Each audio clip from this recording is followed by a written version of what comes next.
Hi everybody, and welcome to Sew Along with Jan. So we're going to do something a little different today.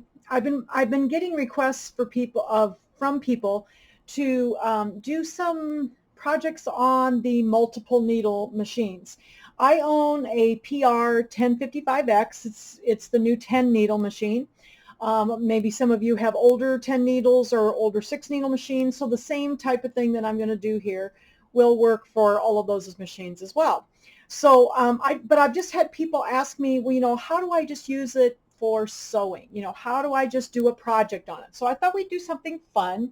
This is a little applique style project. It's not got tons of applique in it, but it's a good one to do on the multiple needle because there's a lot of sewing on it, and then there's like a large gap of time between the appliques. So I often pick out my projects for my PR that way so that I don't have to like stand right at the machine for the entire time.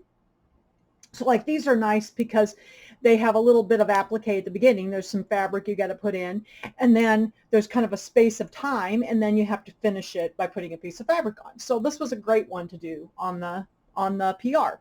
So I have a Brother PR1055X. The Baby Lock multiple 6 needles and 10 needles would be the same way. And so what we're going to do is we're going to do some of these little Claudia's creations in the hoop Halloween coasters. So I thought, it's getting close to the fall, and Halloween will be coming up in a couple of months. So I thought it might be fun to make some of these little coasters. So they're coasters. They're about 4.5 inches around, or I should say in diameter. And there's 8 different ones on the CD. So I will link this CD in the description below this video where you can purchase it. And it is $19.99 for the set of 8 coasters. So I will link it in the description below this video so you can purchase this if you would like to make these. Now, of course, you do these on your home machine as well, like your Luminaires or your Stellaires or your Vikings or Fops or whatever. I'm just going to do this on the multiple needle so that you can see somebody using a multiple needle as just a standard embroidery machine. That's how I use mine. I don't really do shirts, hats, clothing, that type of thing. I almost always am doing something like this. So we're just going to go ahead. We're going to have fun with the PR today. All right. So first of all, let's talk a little bit about the fabric you need. All right. So the fabric, you don't need a ton of fabric. You need a background fabric that is, well, and I did kind of white or a light color, something that all the threads are going to show up on nicely. Whoop, I've got a bunch of lint on this one, so we'll take that one off. These are 6 by 6. I just used a white tone on tone for these, and I cut out 8 because there's 8 different coasters, and they're 6 by 6 inches square. And then you need some backing fabric, and I just chose a cute little Halloween print that I had that had little bats on it. And these are a little bit directional, so I'm going to make sure that I put the bats going the right direction to the top of my little coasters. So I'll have to be a little careful of that. But I thought that was a cute little print. So those are 6 by 6 as well, so you'll need 8 of those. And then in the instructions, this is in one of the older sets. She has some newer sets that she does them differently. But in the instructions, it says to use fusible fleece for the inner part of it. Well, and since then, she started using a different product, and that's what I'm using today. She now uses like it's called Peltex. This is a Pellon product. It's a real stiff stabilizer. It's fairly thick. Okay. Now in the instructions, and I don't know if I printed it out or not, but she gives you like a template. I don't think I printed it out. She gives you a template. It's a 4.5 inch circle is what it is. All right, so you cut this out. So she gives you a template so you can, trace it and then cut it out. Well, I have a scan and cut. I have a Brother scan and cut, which a lot of you have seen me use before. And so I went to my scan and cut and used my rotary auto blade. So I have an SDX 230D. And so you would need one of the DX or SDX models to use the rotary auto blade. I've tried to cut Peltex on the older machine with a regular blade, and it just doesn't work well. It's very fibrous and it just doesn't work very well for cutting, but the rotary auto blade works great. As you can see, I've cut my circles. So I just went to the machine, chose a circle in the basic shapes, made it 4.5 inches.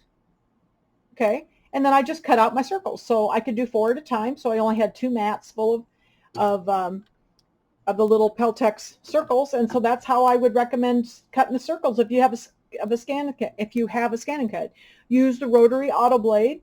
Okay. And just make a circle with the machine, and you can cut 4 at a time on a mat. So that worked out really well for me. I just cut like 4 3/4 or 5-inch squares and just laid them in the 4 quadrants of the mat.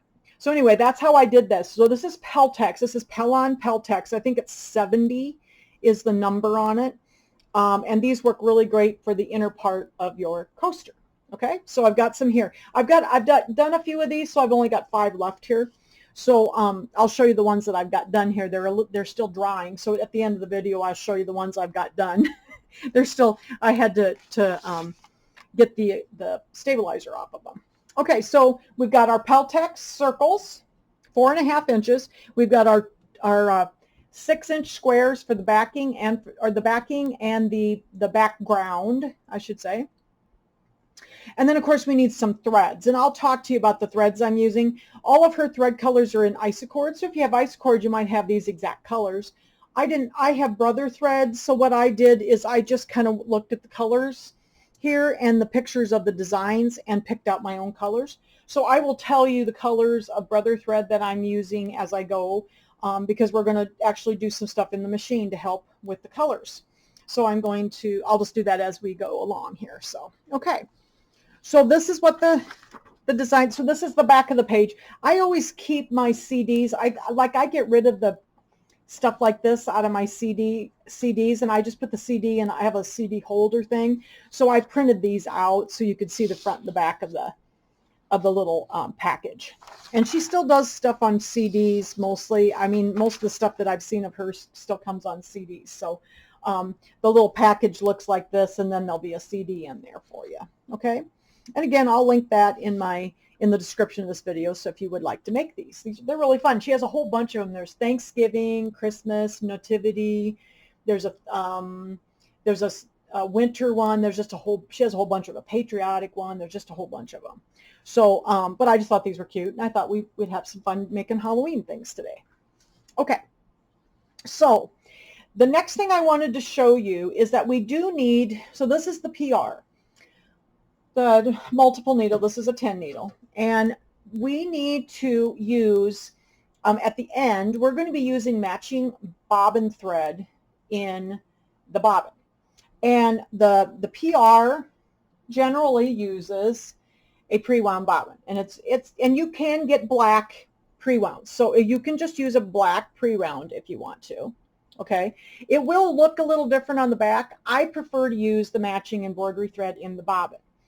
So we need to wind a bobbin for this machine. And unfortunately, these do not come with a bobbin winder. So I have a bobbin winder here, and we're going to talk about this. I'll just kind of tip this camera up a little bit so you can see my bobbin winder. So we're going to wind a bobbin.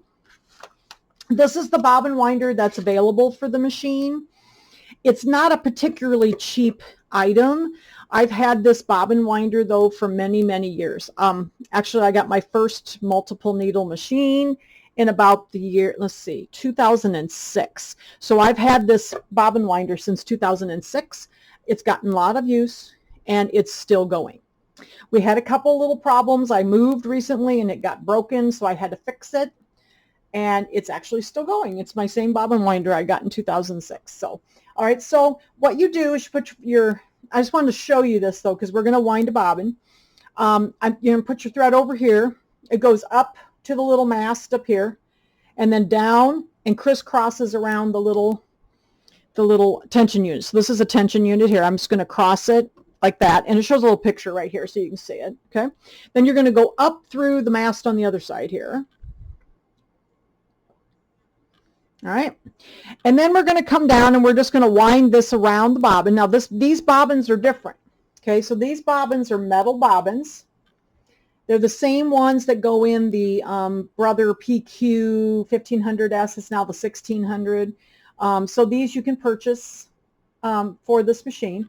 All right, so this is the bobbin for it, and it's an L size bobbin. And I'm going to go ahead and put this on the little stem, just like any other bobbin winder. I'm going to come around. I'm going to wrap this around the bobbin. I'm trying to do this with a camera in front of me, so sorry, guys.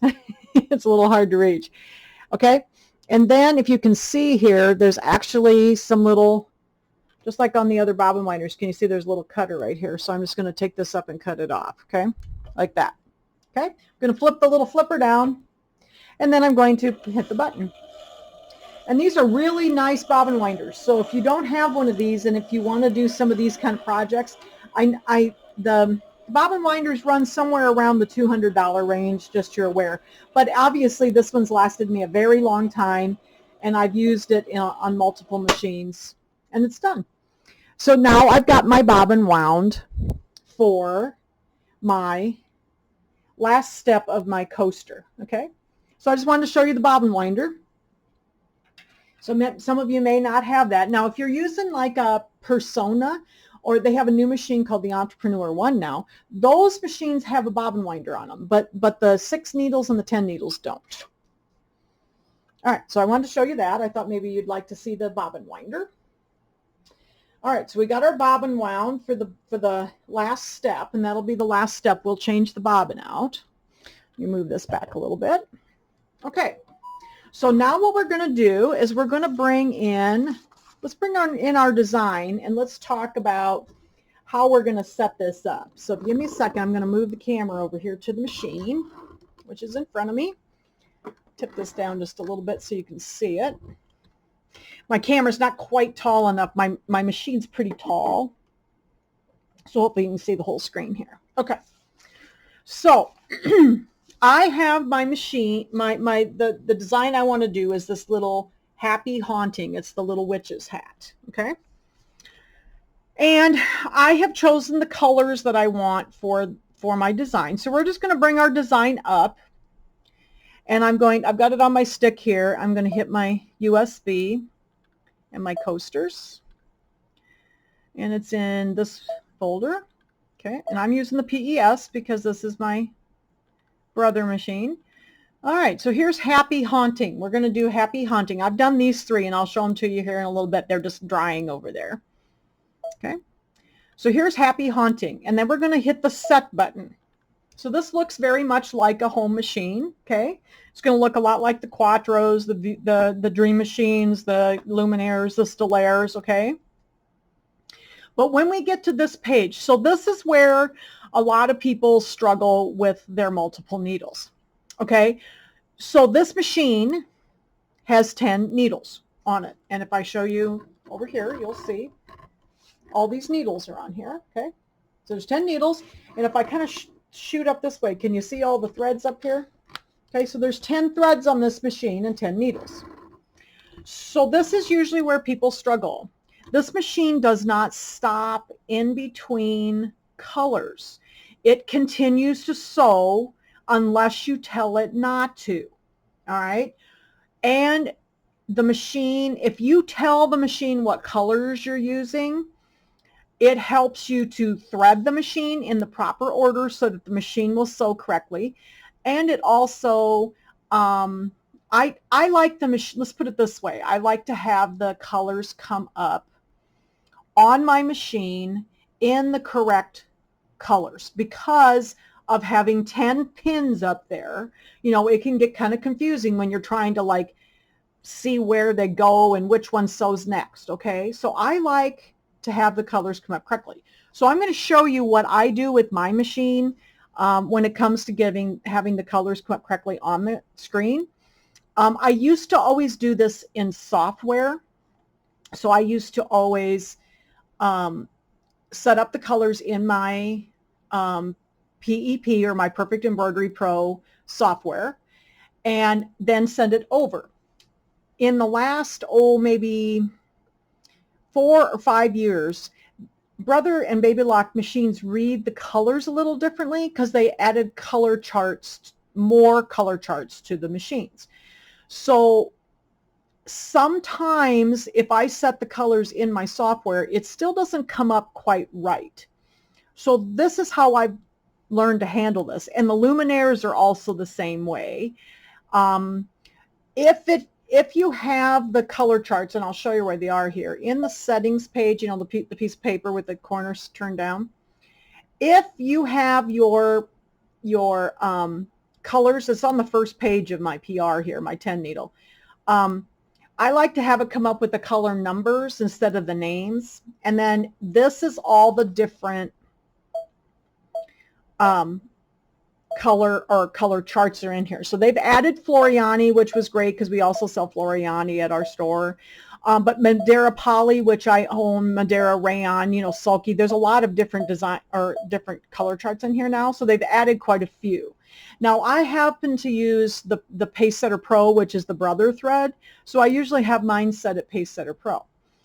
But if you've decided, or if you've put the colors in with your software, and let's say I have it set at Pace Setter Pro, but I set them on my software as Floriani, you have to change the thread chart in the settings to whatever you have chosen in your software. All right. So if you've chosen Floriani, you have to have Floriani before you bring the design in, not during. Like we have the design up in here right now, so it would not have come up correctly. I still have everything in Pace Setter because I just changed it back to that.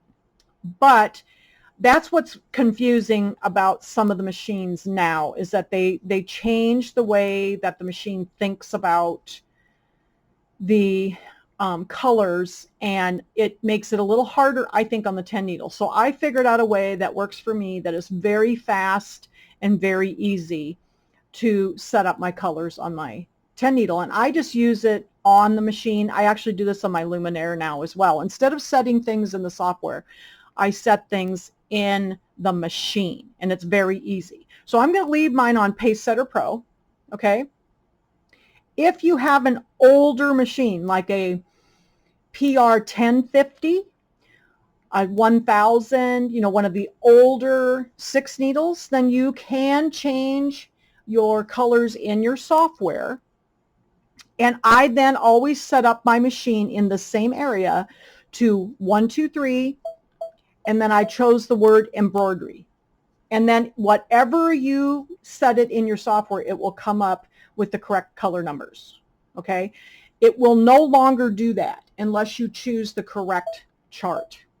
And that has been a little bit of a frustration for me because I usually do all of this stuff in my software, and I've had to kind of rethink how I do my colors. And let me show you how I did this. It's so much easier for me now, and I just use the machine because the machine's very fast to do this. Okay, so I'm just going to leave mine at Pace Setter Pro. I'm going to hit OK again.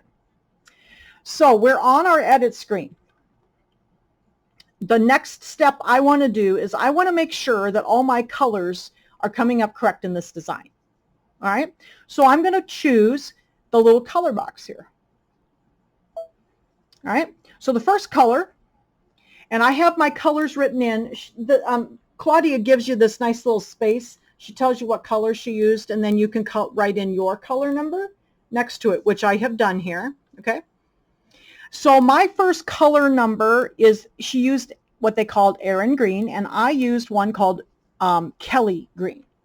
So I have the first thing chosen here. And on this machine, they have a new thing. Instead of just having all these little boxes, and see it says Pace Setter Pro up here, that's what I'm going to set it up as. All these little boxes here, and then you just have to poke around until you get the right color. That doesn't work for me too well, but guess what? They've added a new tab, and this makes it so fast. So see the little tab up here that says number? I'm going to hit the number tab. And now what I can do is I know the number of that thread that I'm going to use. It's 0077. So I'm going to touch the first step. I'm going to hit clear 0077. So, okay, there's my green. Look at there. Okay, now step number 2, according to the instructions, is the same color. So I'm going to click the next one down, the next little line, and then I'm going to do the same thing, clear 0077. So I want to make sure that they're coming up correctly.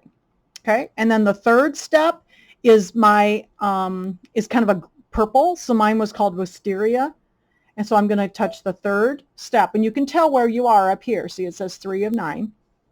So the third step is going to be 607. So I'm going to type clear and then 607. If you type the clear button, it clears out the number that's already in there. Okay, so I always do that every time.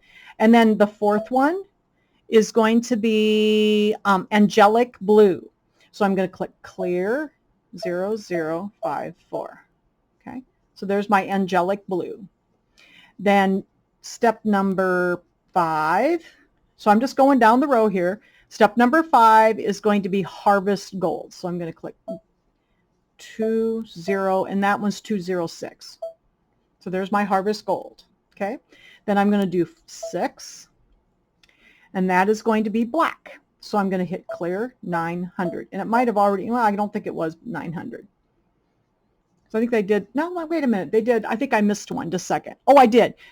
6 is pumpkin, so 126. So I got this one wrong. So I'm going to hit clear again, 126. That's pumpkin or a orange. Okay, so then 7 is going to be black. You have to kind of watch her instructions because she puts the number under the actual thing, so I kind of get mixed up. It's not above the name, it's below it, so I get mixed up. All right, so this is number 7, so this one's going to be black. And then number 8, again, is going to be black, so I'm going to hit clear 900. And then I have to use the little arrow to get to the last step. So here's number 9. So you can see up here where you are, so you always know what step you're on. And then I'm going to hit clear 900. All right. So now I'm looking at my screen up here, and all my colors look correct. I have kind of the orange, you know, for my lettering, my purple hat, my blue stars, the black around, and then it's kind of a green color for the around the outside edge. Okay, so our colors are the way I want them. And all I did was write in my colors here. And I like when Claudia's instructions, because she has these little lines where you can write everything in. It makes it very easy. Okay. All right. So I have that set up the way I want it. Now I'm going to hit OK. And I'm done with the colors. So I'm going to hit Edit End. So now we need to talk about getting the machine to stop. So this machine, like I said, does not stop in between colors. It will continue to sew unless you tell it otherwise. So I am going to show you 2 ways of doing this. Okay.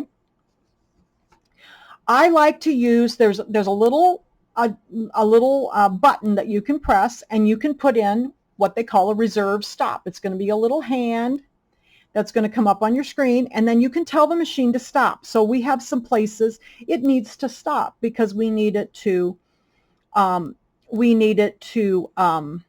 stop so we can put some fabrics in and that type of thing. Okay, so then this would be for any applique. So what I do then is I look through my instructions, and I've written some words here. Okay, so I need it to stop after the first step, because it's going to do a placement line, and then I need to put some fabric in there, and then it's going to do the tack down line. So I need it to stop before step number 2. I also need it to stop before step number 8, because it's going to sew the whole design, and then I need to take the hoop out, put some fabric on the back of the hoop so that I can put the backing on. And then I need it to stop again, and then it's going to do the tack down line. And then I need it to stop one more time before step number 9 so I can trim my fabric off. Okay, so I'm looking through the instructions, finding those spots that I need it to stop. Okay, so I'm going to show you 2 ways of doing this. I've written the word reserve stop here, and the word hand here. Okay. Normally when I'm doing applique, so there's a little bit of applique right at the beginning, and there's just a little bit at the end. You can make the machine stop manually as you're standing here. So in my case, that's how I'm going to do it. because I'm going to be standing right here to do that little bit of applique at the beginning, and then I can walk away from it, and then I can come back and I'm going to stand here at the end to finish it. So I'm just going to manually stop the machine for the first and the last stop, okay? But I could also do it this way. So I am going to put a hand in down here because, see, while it's sewing in here, I can walk away from it and just let it do its thing, okay? So to do that, on my machine, this is the 1055. Now, everybody's machine is going to be a little bit different. The newer 6 needles and the newer 10 needles are going to be like this one. But there's going to be a place where there's a hand. Okay, so the hand might be, I'm going to back up one screen. Remember where we were in the colors here? There's going to be a little hand icon. The older machines have it in there. So I would have actually set up the colors here and where the hands are, and there'd be a little button kind of over in here if you have an older machine. So you might have to look for it because it's in about 3 different places, okay? So I've got a newer machine, so mine's not in there anymore. Like the old machines had it in there. Like I had a PR602. Some of the older machines before the 1055 is when they started moving it. So like if you've got a PR650 or a 650s, the 670s is when they moved it. so the last 2 generations are actually in 2 different places because mine's in a different place than the generation right before this one. So it's not there. So we're going to hit the edit end button again. And on my machine, it's in this little icon right here. So the one that looks like a piece of paper with the little spools. So I'm going to touch that one and see there's that little hand. Okay. Now, if I remember correctly, Judy, my friend Judy, has a 6 needle machine that is the generation before this one, and she has to hit the embroidery button. It's either, no, hers is on, I'm sorry, hers is on that edit screen where this is. Hers is in here somewhere.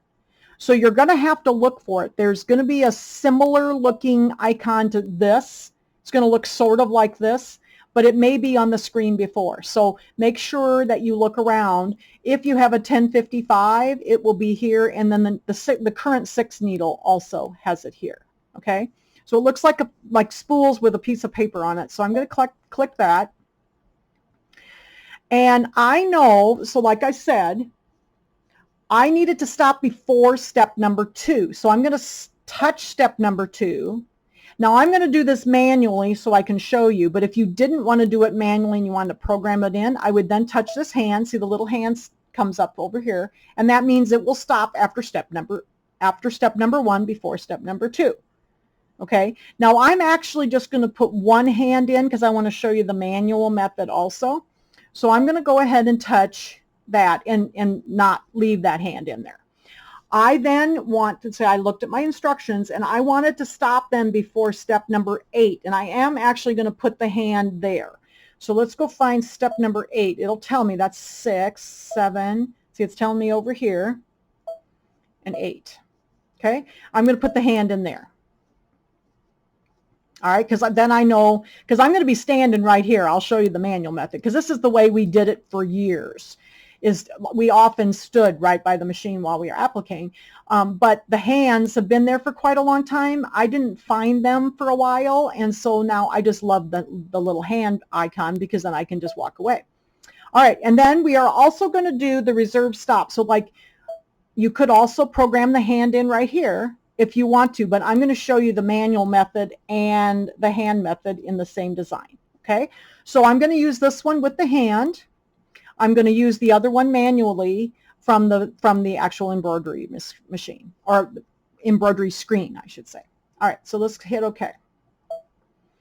All right, so now we've got our hand in where we needed it, and now I'm ready to hit embroidery. Okay, so it's going to tell me where to put my threads. Now, I had already been on this screen once, so you'll have a little screen that's going to jump up here and tell you what threads to change. Mine already did that, you know, because I was messing around and it came up before and I hit cancel. So normally there's a little screen that comes up here, and I apologize for that. But we can still look at our boxes. So don't pay attention to this part over here. This part, this is the sewing order. It may not sew 1 through 10. It's going to sew whatever way it thinks that the threads are on. When we're loading our machine, we are going to pay attention to this side, okay? This is telling us where to put our threads. And the little box that jumped up here also was telling you where to put your threads. If you have used some of these colors that you're using, like yesterday I sewed a couple of these. So some of these threads, it may assume that the threads are already on the machine because it has a memory, and it may say, oh, well, you just sewed that yesterday, so I'm going to just leave that on the same color or the same pin up here, okay, which is what it did. So I had already used the number 607, but I go through this anyway and just make sure it's right, okay? So this is how I'm going to load my machine. So we'll load. This says 607, which is my purple. Now my purple, I don't know if you can see this or not, my purple is already up here. So this is the purple. This is number 1. Okay, so it's already up there. And then it says number 2 is that 0054. So I do not have that one on. I have a silver on here. And I don't know if I push this back a little bit, you might be able to see my colors. So this one here is number 2. And so it says I'm supposed to have a blue there. Okay, so I'm going to take this one off. And then here's my blue. And you notice I just broke the thread. I'm going to grab this. And I'm assuming you already know how to thread your machine. So I'm not going to thread this machine from start to finish. This is more about the project. So I am going to, this is how I thread my machine.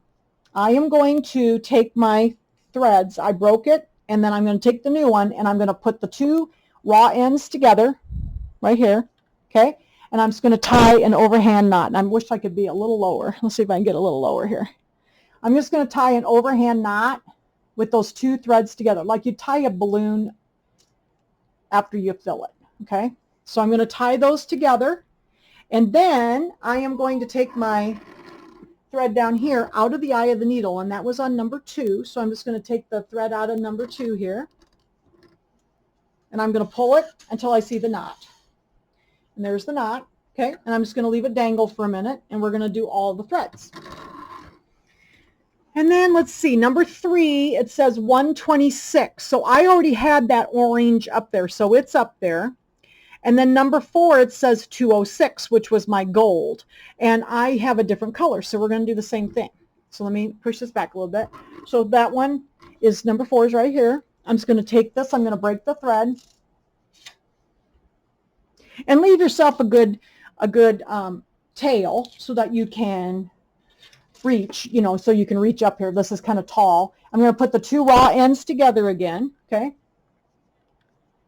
And tie an overhand knot like this.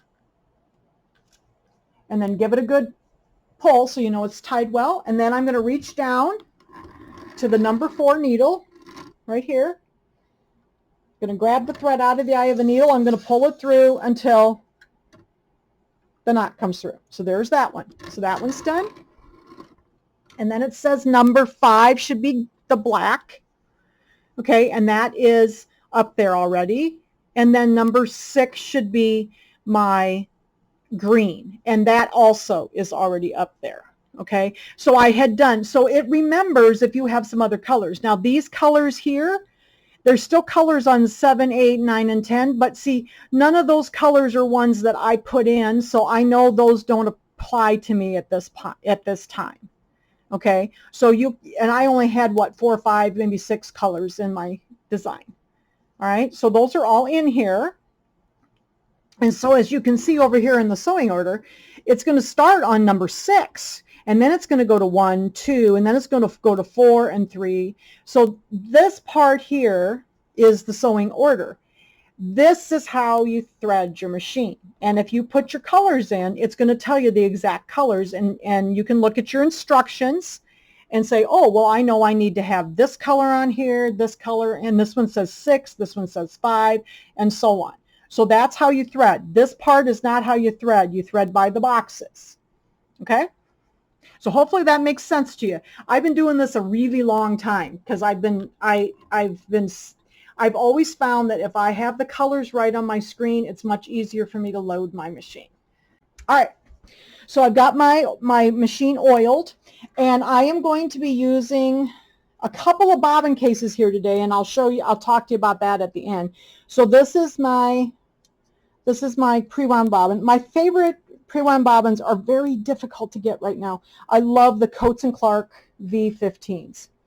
I've been using these since 2006, and if it ain't broke, don't fix it. I just love these bobbins. However, they're getting very difficult to find right now, and they're kind of expensive when you can find them, but they're good bobbins. So I'm going to put this bobbin in, and remember, this bobbin goes in with the thread off. You're going to make the letter Q. I'm going to put this in a bobbin case. I'm going to twirl it around here till I get to the split, and I'm going to pull it in. Okay? And then I'm going to load my bobbin. All right. Then you're going to put your thread between the two little fingers on the little picker thing here. Okay? All right. So then we're going to close the door. So we got our machine is oiled, and we've got the bobbin in, and we've got our machine all set up on the top up here. Okay, so we're just going to check, and I visually do this every time I sew. I look up here and make sure that all the colors are correct for my design, and the 6 that I put in are right here. Okay, these 4 or so still have colors over here, but I don't need those colors. Those colors are not in my design. Because if you look over here, you can see that the last color it sews, or the last pin it sews on, is 6. And if you look here, see, there's that little hand that we put in. Here he is, right here. Okay? All right. So now we're getting ready to sew here. So you need to use 2 layers, and it's very important to use 2 layers of Wet and Gone water, or it's a water-soluble topping, or water-soluble stabilizer. So this is Sew and Wash from Dime. Wet and Gone from Floriani also works, and you need 2 layers, okay? Anytime I use water solubles, I usually use 2 layers. And I put that in my 5x7 hoop. I have my bar adjusted here for my 5x7 hoop. And then you want to make sure that it's good and taut. So make sure it's snug, and you can see I've got it so that the stabilizer is pretty much drum tight.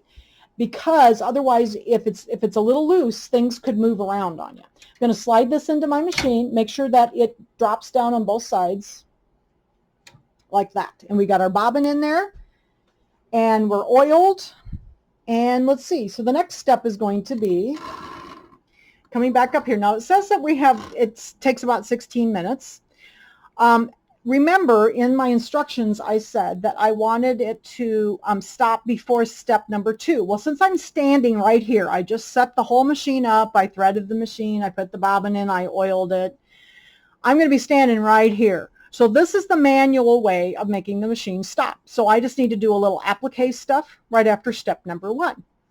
So step number 1. And then I want it to stop before step number 2. So see the little hand? Look, we got a little hand right here. Some of the older machines still say reserve stop. So it might say reserve stop depending on the machine you have. But you click the little hand, and now see, there's the hand right there. It's going to stop before step number 2. So it's just going to sew out step number 1, which is going to be the placement line for our fabric. So I'm going to go ahead and I'm going to turn this over to the machine so you can watch it sew.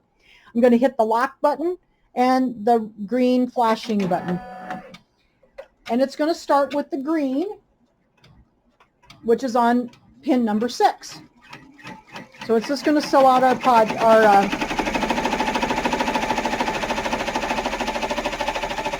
placement line.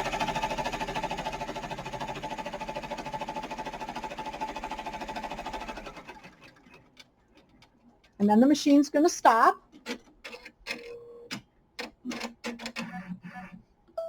And it's going to sing to me, letting me know that I have to do something. So I'm going to take this out now. I'm going to move my camera over here so you can see what I'm doing. Give me a second here. Bring it down. Okay. So I'm going to lay this on my table. And the way I do this is just a way that I've always done these. most of the hoops just have one screw on them, and this is the 5x7. Most of them just have one screw. The bigger hoops have two. So what I do on those is I make a line with like an arrow on it showing that it's up. But the rest of them, I always put the screw next to my stomach so that I know that I always put it back in the machine right side up. Because, by the way, they can be upside down. Ask Jan how she knows. I've done it many times. Because I'll be doing an applique, and I'm like, why doesn't that line up? I put the hoop in upside down. Okay? So it happens. Okay, so we're going to go ahead, and we've got our placement line here.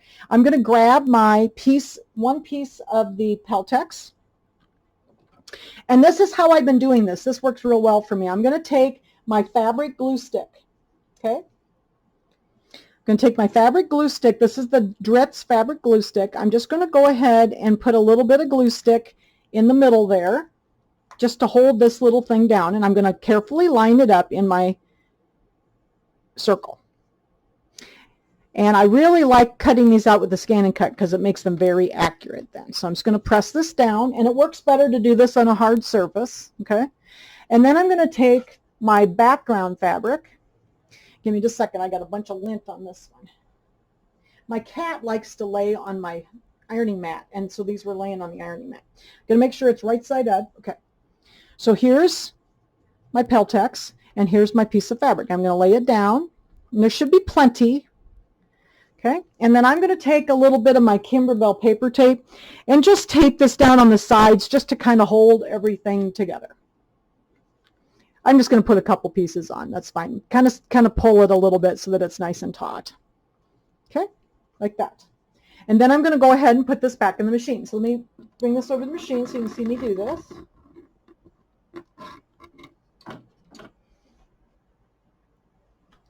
Slide this back in. And again, here's my little screw right here, so I know that that's right side up. All right, and then we're going to let it, now it's going to run for a while, because remember, the hand, it's going to stop like before step number 8. So I'm going to go ahead and start the machine, and it's going to sew the next step. So it's going to sew down my fabric.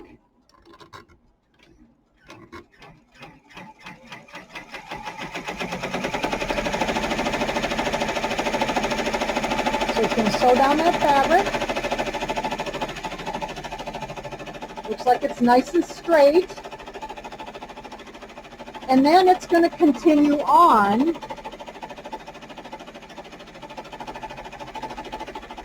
to sew the little decorative edging along the edge.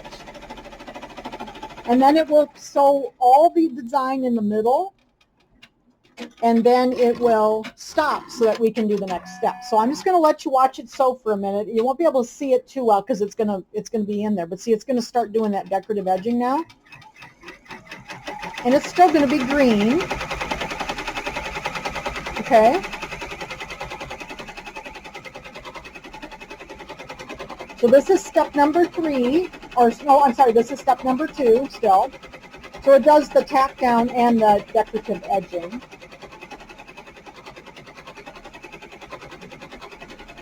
And I'll have you watch this part and then to step number 3 so you can see. And then I'll turn the camera off until it gets closer to the end. I do run my machine at about 800 is where I usually set mine. That's usually a nice, and it's not so loud then. I hope it's not too loud for you. These machines are a little louder than the home machines because they're more like an industrial style machine. And I usually run at about 800, and that's what I run my Luminaire at also.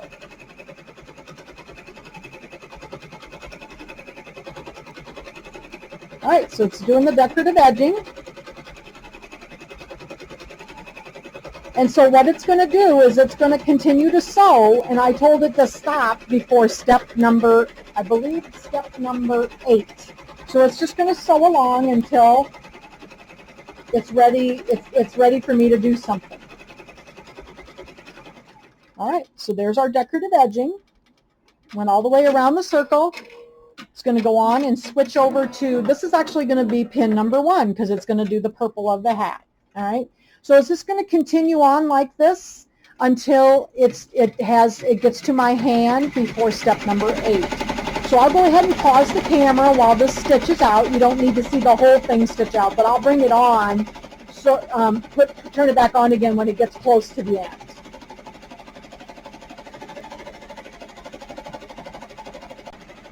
Thought I'd bring you on in the middle here. This is color number 6, and it's the orange. It's going to do the little hat band here and then go up and do the lettering.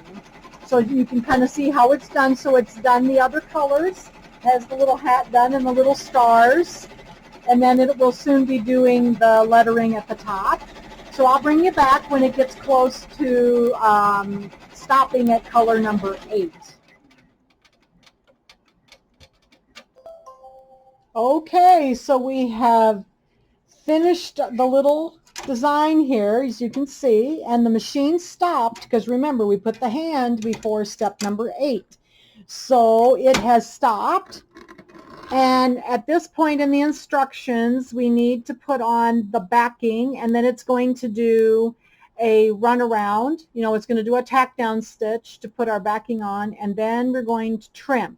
So I'm going to go ahead and take this out, and we're going to do that really quickly, and then I'll show you what I'm going to do on the machine. Like we did at the beginning, we'll do the manual stop so that it will stop before the last step also, since I'm standing right here, since I've been doing all this. So we'll move the camera over here so you can see me do this. Okay, so I'm going to take the 2 pieces of tape off the front here.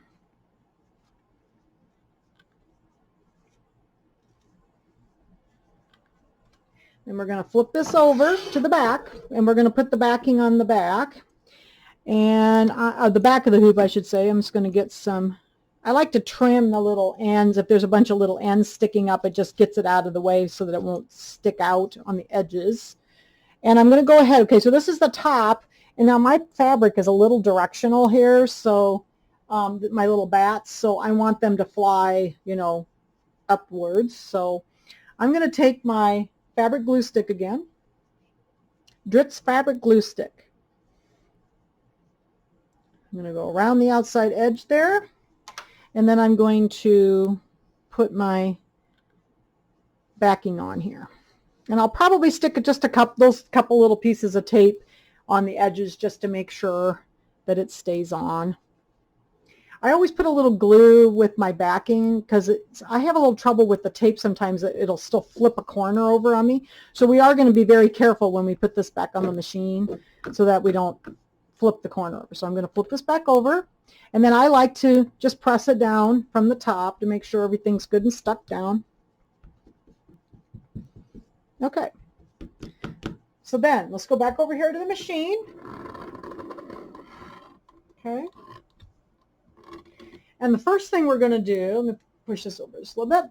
First, I'll put the machine, I'm going to put the hoop back in here. Now I am going to be careful. If I tip this, you'll be able to see me a little better. I'm going to be careful that I don't get any, I call them flipper doos. We don't want that backing flipped over, so I'm just going to make sure that it's good and flat under there and everything. I look underneath and it's fine. I'm not going to change the bobbin yet. We'll do that on the next step, because remember we wanted matching thread in the bobbin for the satin stitches. So I want it to stop then after the next step. So I'm going to go ahead and do this manually again with my little hand, or the reserve stop button is what the older machines will say. And so all it's going to do is do the little tack down stitch to hold the backing on, and then we're going to be trimming. So I'm going to go ahead, since I was standing right here, I hit the reserve stop button. I'm going to hit lock and load. I call it lock and load, so the lock button and the start button, and it's just going to do our outline. It's going to do it in black. I still have my white bobbin thread in the bobbin. So it's just going to do our little tack down stitch.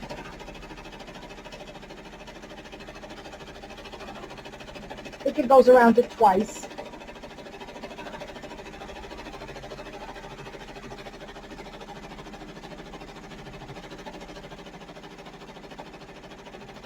I might do a bunch of these little videos with the PR. I love my PR. I use it as a home machine.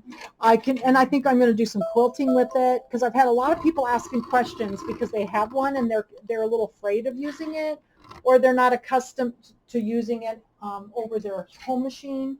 So I actually really like this machine. Okay, so now we're going to take this out of the machine again.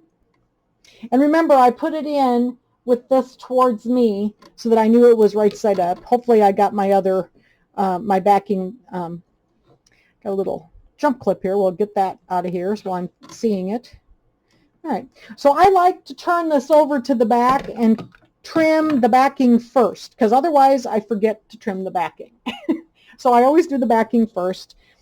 I don't know why I started doing that years ago, because I kept forgetting to trim the backing off. So we're going to trim this close to the stitches. Try not to clip through your stitches. Now these, I did find that I have to clip pretty close. Okay, so be pretty close, but try not to go through the stitching, because the satin stitches aren't like ultra wide.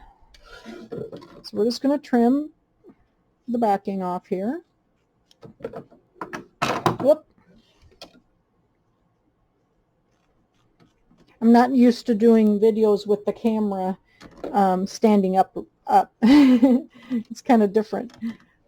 All right, get this part done. All right, so there's that, and then we're going to turn this over, and we're going to do the same to the front.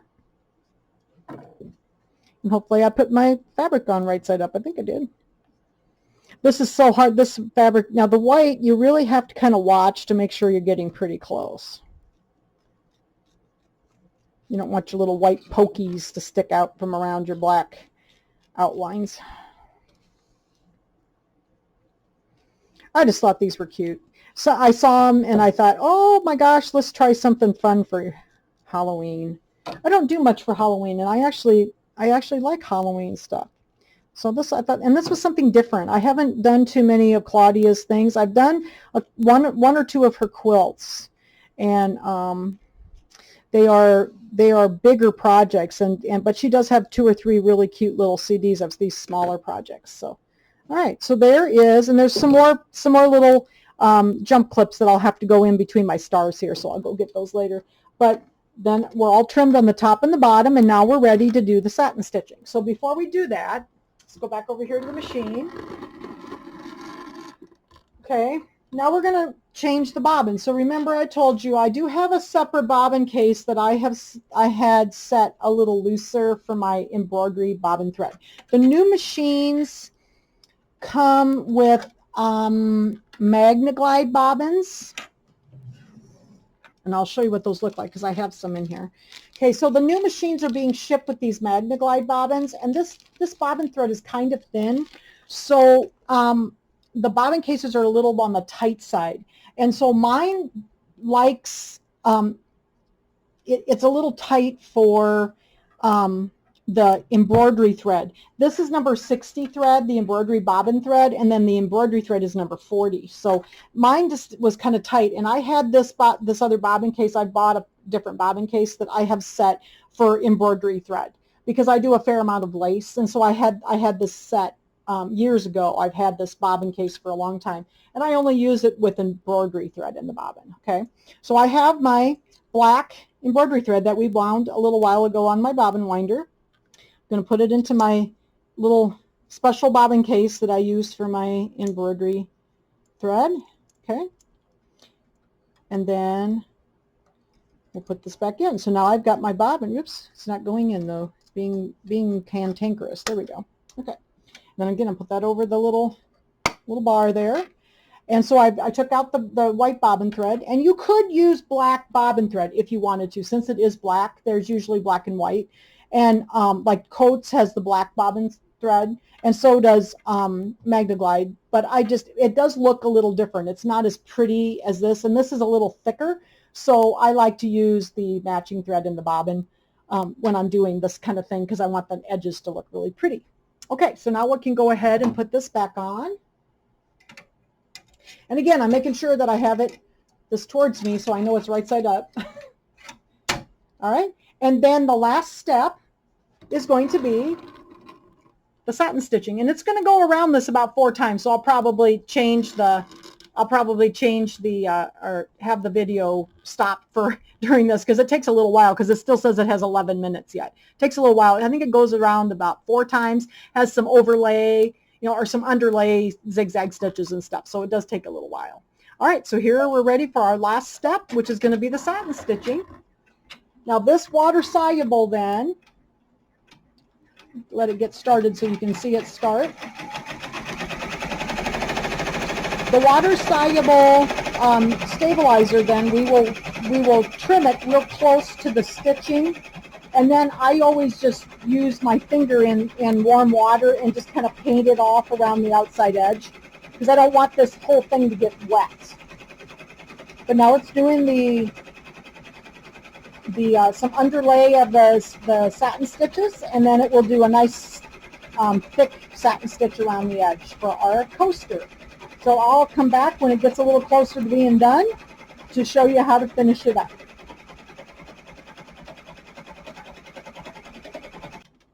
Okay, I think we're done. It went all the way around it, and it goes around it about 4 times, so it's got a nice edging on it. So there's our little coaster, happy haunting, and that turned out cute. And here's the back with my little bats on it. I thought it turned out really nice. Okay, so let's go ahead and see how we're going to finish this up. I've got the other ones that I've got done here. So what I do now is I've got a bunch of little jump clips that I need to get in my stars here. So I'll get those in a little bit, but let me show you what I do here with that. So I'm just going to pull this out of the hoop. Okay, I don't usually use the screws on the hoops. I leave them like to the size I want it, because I know this is going to fit nice for the stabilizer to go back in here for another one.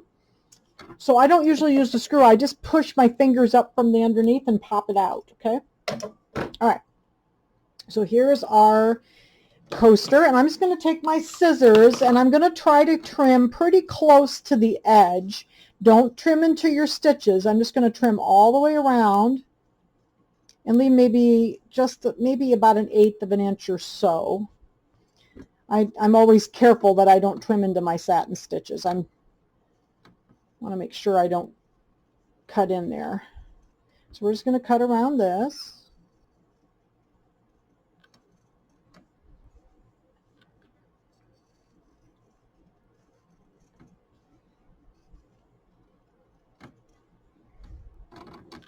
Like that.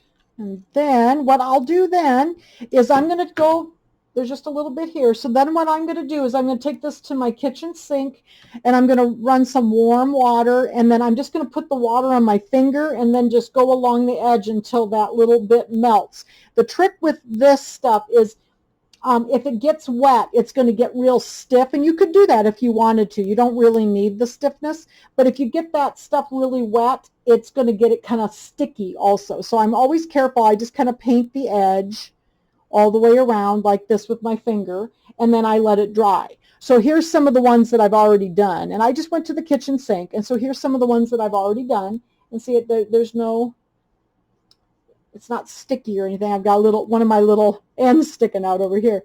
Didn't get trimmed. But there's my edging then for a couple of the ones I've already done. So I did this one that says Creepy Crawlers, and this was the first one. I think this one's Pumpkin Patches.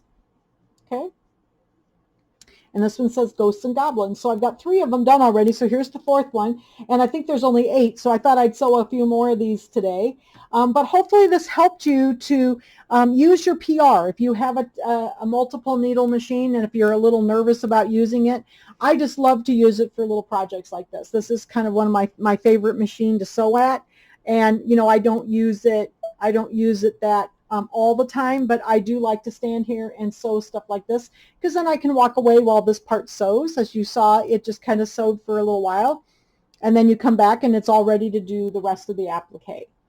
I will go ahead and link to my website where you can buy these little coasters, and it's $19.99 for the little set in the hoop Halloween coasters, and it'll be in the video, in the description below the video. So right below the video there might be a little spot that says see more, but you can click that, and then I'll have all the links in there. And so thank you very much for joining me for the little in the hoop Halloween coasters and a fun project on the multiple needle machine. So if you have any questions, you can personal message me through Facebook, or you can email me at janshieldsewing@gmail.com. and or you can comment on the YouTube video here, and I will answer you to the best of my knowledge. So thank you very much for joining me today, and we will be seeing you soon. Thank you.